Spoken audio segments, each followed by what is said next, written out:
And we are back for this sixth and final Swiss round. Still got top 8 to go. But the final round of this last chance qualifier here for the Eternal Tournament Series. I am Rhino. I've been hanging in the booth solo.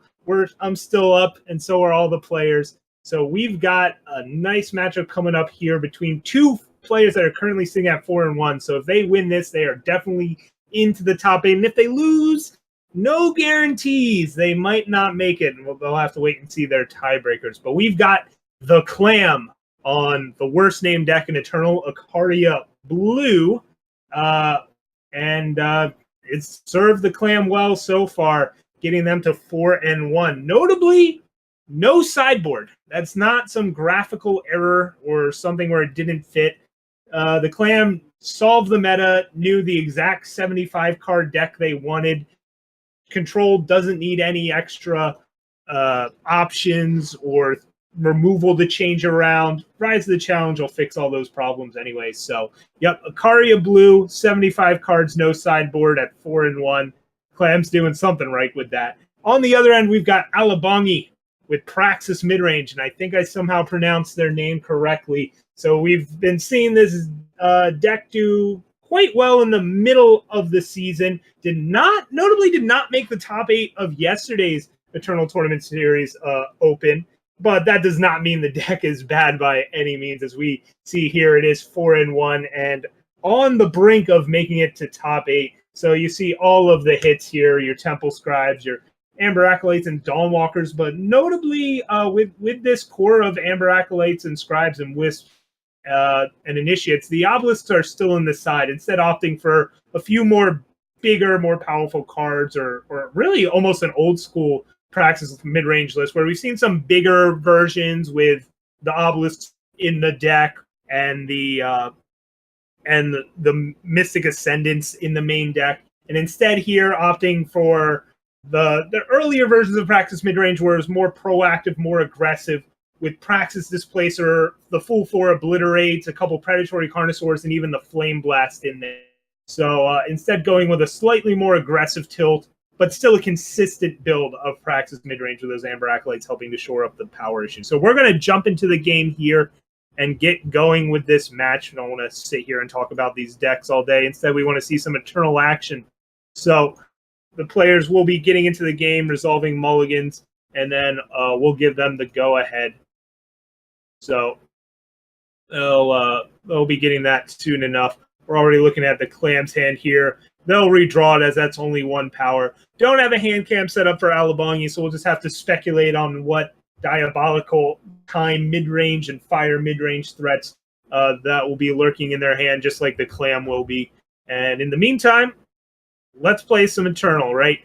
Alebonghi does open up on an Initiate of the Sands, and TheClam responds by bottoming a Throne Warden off of this Trailblaze and finding a Primal Sigil. Exactly what they were looking for. They want to get this Wisdom of the Elders out of hand and curve into these Karya and Mola and Nakova. But time is not on their side. In fact, it's on Alebonghi's side, as a Dawnwalker comes down but gets silenced by this Valkyrie Enforcer. TheClam will have to wait to cast this Wisdom of the Elders later. Of course, Alebonghi's follow-up to this Dawnwalker, not quite as imposing, just an Amber Acolyte to help develop things, but followed by a Torch means this Dawnwalker will connect unopposed alongside this Initiate of the Sands. Here, TheClam will have to just draw 2 cards and hope to find something like a Harsh Rule to get control of this board back, as Alebonghi hits a space with nothing in the way and takes TheClam down to 12. And what kind of follow-up? Nothing on 5 from Alebonghi. So either saving some burn spells, or maybe having just a bunch of very large units like Predatory Carnosaur on the way. TheClam uses Trailblaze rather than plopping down a Martial Ironthorn and bottoms a Molot and Nakova. Instead, finds some power, finds an Auric Runehammer, the power from Island's favor. And it looks like passes back to Alebonghi, who, just develops more power, plays another 2-1. So not the scariest follow-up, at least, but it still looks like TheClam is in trouble here. Uses a Seek power, plays the hammer, at least has an Aegis up on their face, though, so it's not like Burn can finish them off. So their opponent has 5 attack in play, and the Clam is at 6 health here. So what kind of combinations does Alebonghi have? An Azenan Initiation ups their units to 6 attack total and takes the Clam down to 0. So Alebonghi taking game 1 as the Clam sits on a Molad and a Kova and a Karya in hand. Expensive spells are expensive, and even though 1/1s and 2/1s normally aren't the strongest, scariest units, they can get the job done when they're unopposed. So we saw that there. So now players will go to sideboard the Clam, letting Alebonghi know that they're ready because no sideboard here. Don't need to think about whether they want to bring in extra Vanquishes or maybe some Lightning Storms or extra Islands choices. Who cares about those cards? The 75 from the Clam is perfect. But on Alebonghi's side, what kind of changes could we possibly see here? Groundbreaker maybe as a nice extra threat that dodges things like Vanquish and Island's Choice. Sure, it's a reasonable thing here. Shatterglass Mage does hit weapons, and the Clam is bringing 2 Sword of Icarius, 2 Auric Runehammers. Plus, it's a unit that also has Warp, which can be valuable against these control decks. Plus, it trades with every unit in the Clam's deck. So maybe some number of Shatterglass Mages or Groundbreakers will come in, or Alebonghi will switch it up totally and bring in the Xenon Obelisks and turn all these friendly Wisp Temple Scribes, Initiates, Amber Acolytes into bigger, better threats against the harsh rules of Ikaria Blue. So we'll have to wait and see what Alebonghi decides to go with as we get into game number 2 here.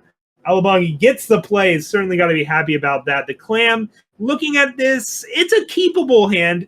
On the draw, double depleted power, but the fixing's good and you had some 2-drops. But the Clam opts to ship that one away and gets rewarded with a 7-drop and an 8-drop in the starting hand instead. Not quite as appealing as those Kothon that was sitting in the other hand. But hey, found a way to make this power undepleted with the Seek power, making the seats good to go. And Alebonghi with the turn 1 initiative into turn 2 Dawnwalker. Excellent opener here from Praxis. And the Clam's going to be hard-pressed to find a good response to this. Harsh Rule will eventually clean up this board, but the Clam might be dead by then. Although Alebonghi stuck on 3, no other plays there. There is a pause here, so I think that means Alebonghi kept in some torches and, obviously not using it there. Alebonghi finds the crucial 4th power, but it is depleted. No threats coming out here, so the Clam's got to be happy. Considering how this game started out, where it's ending up here. We'll rise for a Starshield Daisho, and also finds a Kothon off the top of the deck. And imagine this Harsh Rule will be coming out this turn, almost no matter what Alebonghi does. Yeah, Alebonghi sniffing that out does nothing. Harsh Rule would take Alebonghi off of a power, but yeah, instead the Clam goes with the Kothon, which will eat this torch that we were aware that Alebonghi had, right? These pauses from earlier. So, okay, the Clam opts to keep the Enforcer on top and draw that with a 7 and 8 drop in hand. And there's some merit to just trying to hit the power and curve out into these things, but instead grabbing the 3/3, it is a way to silence Dawnwalker, but the Clam might just be dead here. Yeah, pulls the trigger on Harsh Rule. Another pause here. So there is another torch lurking in Alebonghi's hand unless they brought in some Scorpion. But I would be a little surprised to see that here. Amber Acolyte comes down, gets some more power for Alebonghi, who's got some expensive big stuff in hand, and the Clam will jam this Sword of Ikaria, take out the Amber Acolyte, but will also eat a torch in the middle. So only 1 hit from the sword, but still a little bit of life gain from that sword, but ultimately still in obliterate range and gets taken down by that. So the Clam falls to Alebonghi 0-2 in a real quick set of 2 games there. And Alebonghi locks up a top 8 berth and a shot at the Invitational. Just needs to win 1 more match to get in to the Invitational, while the Clam falls down to 4-2. And it's going to have to hope that their tiebreakers work out and can still sneak in to the top 8. since that was so quick, we're going to work on some backup matches for you here.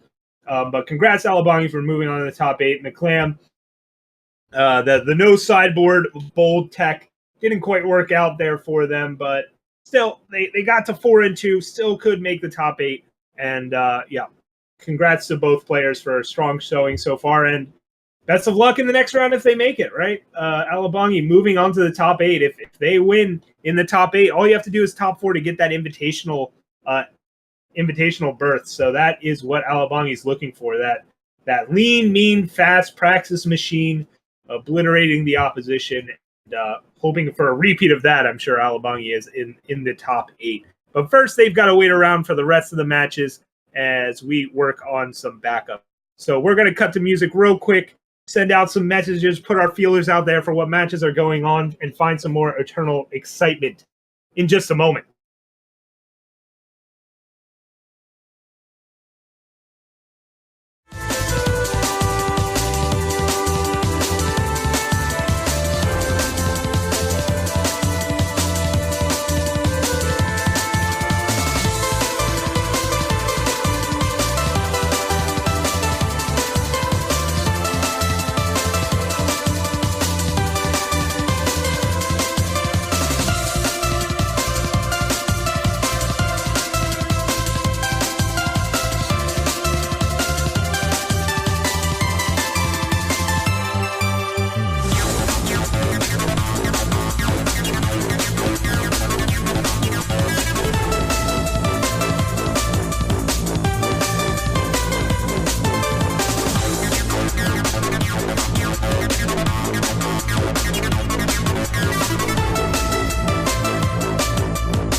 And we are back for some more Eternal action here. We've got Jaffa versus Khaldra. Jaffa playing, I believe the official name for this deck is now Mansu Ramp, but we saw Jaffa playing it earlier today. Currently sitting at 4-1 and playing to try and make top 8. On the other end, Khaldra with Skyseer Chalice, what I'm calling it right now. We saw them playing it in yesterday's tournament, made top 8 with it, and is basically locked up top 8 again as Khaldra is sitting at 5-0, the only undefeated player still left in the tournament, and hoping to hold on to that. So really what's on the line here is if Jaffa wins this match, guaranteed top 8. If Jaffa loses, still likely to make top 8, as Jaffa's tiebreakers will be really good here, seeing as one of his losses will be against a 5-0 and 6-0 opponent, essentially. But still, Jaffa wants that guaranteed top 8 win, not have to sweat out the tiebreakers and all that silly math. So looking to win. But currently, Jaffa is down a game in this match. Khaldra is up 1-0 and has a Kothon on the board, while Jaffa's got a Desert Marshal in hand and some other big sweet stuff. Marshal Ironthorn, 8 of the Huru, Mystic Ascendant. Some really nice stuff, but hasn't been able to ramp into it, right? That's the thing with these power acceleration decks. There's a lot of moving parts. You gotta have the big awesome stuff, draw the big awesome stuff, and also get that big awesome stuff out ahead of the curve, ahead of normal time, so that it can catch you back up. Secret Pages is a big way to do that, but can't cast it here after casting this Temple Scribe. Khaldra will cast some more Wisdoms of the Elder, so just loading up that hand. We've seen Khaldra cast 2 Wisdoms of the Elder already this game. So they'll have plenty of I'm sure plenty of answers to the threats that Jaffa will start presenting in just a moment. For now, Kothon continues his rampage, taking Jaffa down to 20 health, and we'll see what Khaldra's follow-up is. We don't have any kind of hand cam for Khaldra. We just have to speculate alongside Jaffa what could be going on in their opponent's hand. But that's all right. Jaffa appropriately playing with a Marshal Ironthorn. All right. And the Desert Marshal comes out to silence one of these Kothons. Pause window from Khaldra. What kind of sideboard does Khaldra have that would cause a pause window there other than, say, a Wisdom of the Elder? Yeah, sometimes Stand Together comes in from certain Chalice decks. There is Stand Together in Khaldra's sideboard, and that might be what caused that pause there. We can only speculate, though. It would have been reasonable to stand, though, to prevent this silence. So, yeah, instead it's just a Wisdom of the Elders, which looks like it finds something with Echo, probably a Find the Way. Although I don't think that's what... Oh, right! That's a Thunderstrike Dragon!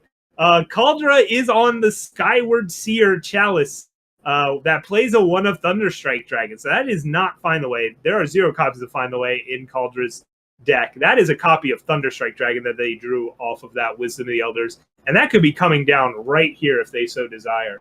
Thunderstrike Dragon, Echo, 5/6 flyer for 6. So you get 2 5/6 flyers for the price of 1 card. Excellent value, hard to beat. And it looks like that's going to be what's coming down, as Khaldra opts to not activate this Kothon, and instead is going to play some sort of threat. Yep, there it is, the big beauty itself, Thunderstrike Dragon. And Jaffa responds with a Secret Pages and maybe a Harsh Rule. We'll find out.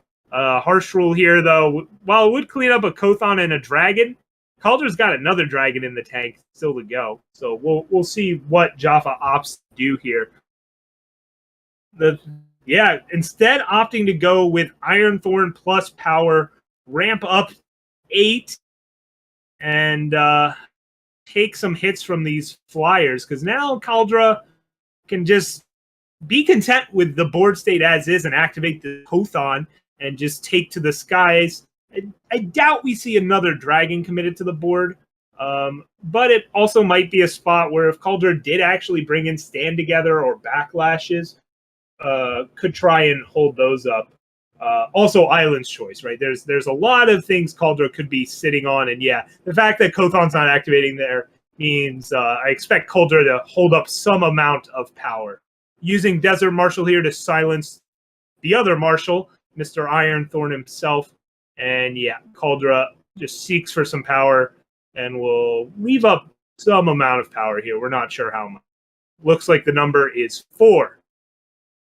So now Jaffa's in a bit of a pickle. Again, this Thunderstrike Dragon is applying the pressure, has a Harsh Rule in hand, but knows his opponent is at the very least playing Island's Choice and may have brought in Stand Together. Who knows if that's actually what happened. But first, Jaffa will just find some depleted power from Find the Way. And I don't know, it looks like you're priced into using Harsh Rule here, even as bad as that might feel. First, gonna swing it with Martial Ironthorn. And Khaldra will block with a 2-1. Doesn't want to take any damage, even though they're sitting at 25. And Jaffa will just play out the Mystic Ascendant, allow this board to just be a Thunderstrike Dragon with pressure. And again, Khaldra just held up all that power, didn't put it to use, but again is ahead on board. And Kothon will now also take to the skies, and Thunderstrike Dragon moves in as well. So does Khaldra have a backlash for this Harsh Rule is the question at hand here. Or is Jaffa going to get what he wants out of this? First uses Seek Power, though. Then we'll trigger the Mystic Ascendant. Find a Martial Ironthorn. And already played the power this turn to get the draw off Mystic Ascendant. Jaffa is facing lethal flyers. He's got to answer them, and the only answer he has is Harsh Rule here. So did Khaldra actually leave the shields down after leaving up all that power last turn? I find that hard to believe. I'm going to go ahead and wager a guess that there is a backlash lurking for Jaffa here. But that may not be the case. There's only one way to find out. Jaffa swings in with the large units. Khaldra doesn't want to take the damage. Instead opts to block both beefy boys. And Jaffa pulls the trigger on Harsh Rule, and it resolves. Comes down and cleans up the board. So Jaffa's got to be happy with that result. We'll see what Khaldra's follow-up is. Obviously, more Thunderstrike Dragons lurking in hand. But first, Temple Scribe to draw some.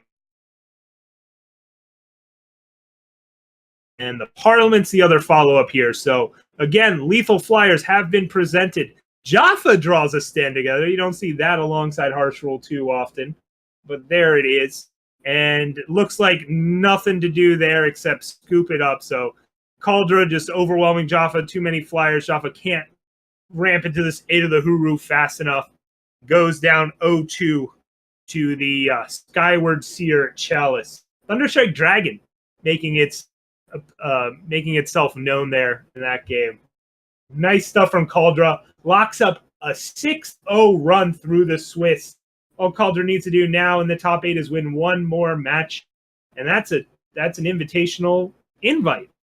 So Jaffa will now just have to sit back and hope that his tiebreakers are good enough to make it into the top 8 again. I expect they will be, but I haven't looked at his entire run through the tournament. Don't know when he picked up those other losses, but the fact that in the final round was facing down a 5-0 opponent, that's got to bode well for Jaffa. So he gets knocked down to 4-2, but still very much alive for top 8, which we'll be returning with and breaking down as soon as Rekenner figures out all that math. So stay tuned as we come back with top 8 coverage for this last chance qualifier for the Eternal Tournament Series. See you soon.